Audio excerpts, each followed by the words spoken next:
Government interventions such as maximum price is one of the most important government intervention into the market. Maximum price is used to reduce prices of some goods which government believe that people ought to have or government believe that people must consume in order to have a better and healthy lifestyle. An effective maximum price is always set below equilibrium. It is used to reduce prices of some goods and services such as merit goods.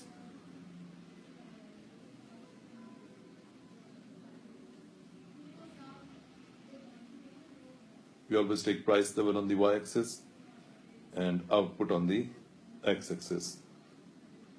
A normal demand and supply curve with an equilibrium price and equilibrium output,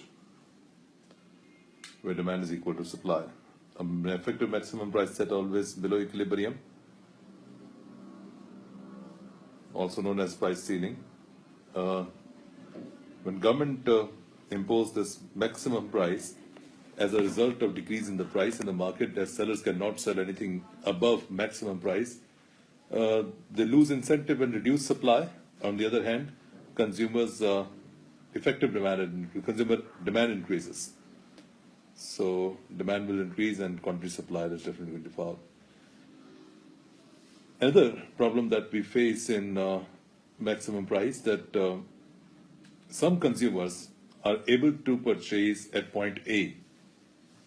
The demand is at point A. They are willing and able to spend a higher price in the market, which definitely be in the black market. It will be an unrecorded activity. Seller will have on the front out of stock, and they will be selling from the back door at a very high price, and that is known as black market price, as you can see in the graph. Effective demand will only be DA, because that is the only supply available in the market. Rest of the demand curve will become ineffective as that output will not be there in the market. So consumers will not be able to purchase a quantity from A to D. So that will be an ineffective demand. As consumers are willing, but they cannot purchase, the stock is not there, supply has been reduced. So to avoid this maximum price problems, such as when reduced quantity supplied is there's shortage in the market, prices cannot be increased and market will not correct itself automatically.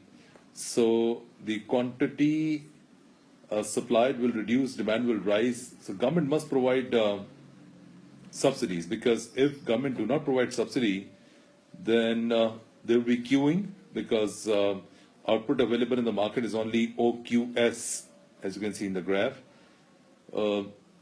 This will result in first come, first serve maybe, and queuing, and then it will be turned into rights. To avoid those rights, government must provide subsidy in the short run, because subsidies will be ineffective in the long run. In the long run, government must take some actions to increase output, such as technological advancement. It may be research and development, training, healthcare, and education, because these are going to affect supply in the long run only, as we have more qualified, experienced workers and better technology.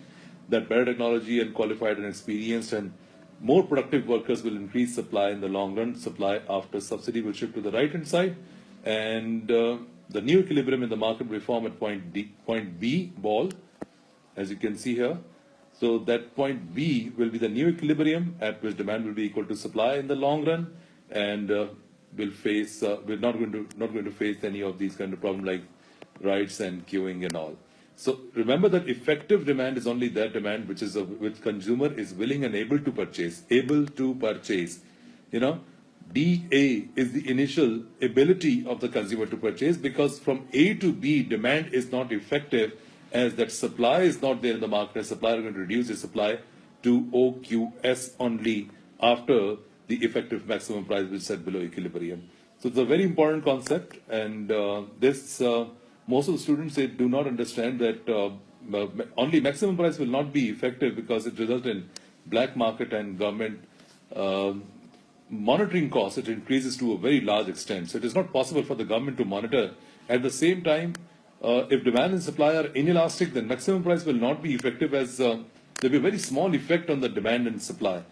Government objective is not to reduce price only, but to increase consumption. That is the main objective of the government. And government want prices to be reduced so that people can consume more. But eventually what happens in the market, that supplier, they withdraw their stock from the market, as their objective is to maximize profit only. So there is a need to provide subsidies in the short run, and some steps to be taken to increase supply in the long run. So this is one of the very important concepts. Thank you very much.